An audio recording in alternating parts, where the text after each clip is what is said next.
আত্মসমর্পণপূর্বক বিজ্ঞ আদালতে পরিমণিকে সারেন্ডার করিয়েছিলাম। জামিনের আবেদন মঞ্জুর হয়েছে, মামলাটি এখন বদলি হবে। পরবর্তী চার্জের কোনো দিয়েছে? চার্জের জন্য দিন ধার্য আছে ১/১০। জামিন শুনানিতে আমাদের গ্রাউন্ড ছিল যে যেহেতু এটা একটা বেলেবল সেকশনের মামলা, একই সাথে পূর্বে ঘটে যাওয়া বোট ক্লাবে যে ঘটনাটি, সেই ঘটনাটি নিয়ে বিজ্ঞ নারী শিশু নির্যাতন দমন আদালত ৯-এ একটি মামলা অলরেডি চলছে। তো আমরা আদালতের প্রতি শ্রদ্ধাশীল হয়ে বিজ্ঞ আদালতের সমন পাওয়া মাত্র উপস্থিত হয়েছি। বিজ্ঞ আদালত আমাদের সাবমিশনে সন্তুষ্ট হয়ে জামিন মঞ্জুর করেছেন। কতদিন পর্যন্ত জামিন দিয়েছেন? জামিন রেগুলার জামিন, চার্জ পর্যন্ত। সাধারণত চার্জের সময় আমাদেরকে আবার একটা জামিন নিতে হয়। জি, মামলা বদলি হয়ে নতুন কোর্টে যাবে, তখন আমরা আরেকবার জামিন নিব। মামলাটি অলরেডি তদন্ত হয়ে পিবিআই কর্তৃক এখানে প্রতিবেদন দাখিল করেছে।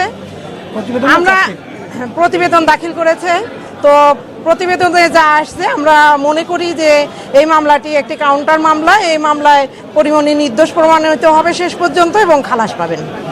40% বেশি গ্লো, বিশ্বের 1 নম্বর গ্লো ক্রিম, নতুন গ্লো এন্ড লাভলি। সেটা ওই কোর্ট থেকে আমাকে সুযোগ না দিলে তো আমি নিশ্চয়ই এই কোর্টে আসতে পারতাম না। ওখানে প্রমাণিত হয়েছে যে উনি যেসব অভিযোগ আমার বিরুদ্ধে করেছেন সেগুলো যে সত্য না, এটা পুলিশের রিপোর্টে, আমার আইনজীবী ভালো বলতে পারবে, পুলিশের রিপোর্টে এবং বিভিন্ন রকম তার এগুলো প্রমাণ মিশে, সাক্ষী প্রমাণ মিশে বিধায় আমরা এই কোর্টে ওইটার বিরুদ্ধে আপিল করতে পেরেছি এবং এটা তার বিরুদ্ধে চার্জশিট পিবিআই দিয়েছে, আপনারা জানেন।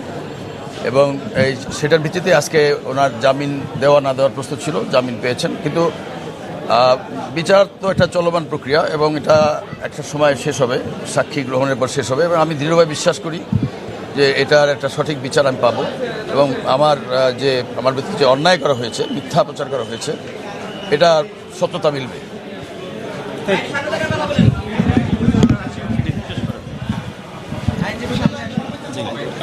পরিমণি এবং অপর এক আসামি জিমি, দুজনের বিরুদ্ধে সমন জারি হয়েছিল।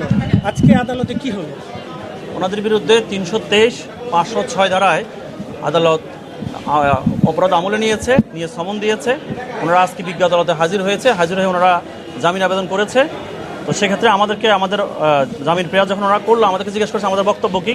তো আমরা বলেছি যে এখানে 1 নং আসামি, উনি এখন বর্তমানে একজন মা, উনি একজন নারী, ওনার প্রতি সম্মান দেখে আমরা বলেছি আমাদের জামিনে কোনো আপত্তি নেই।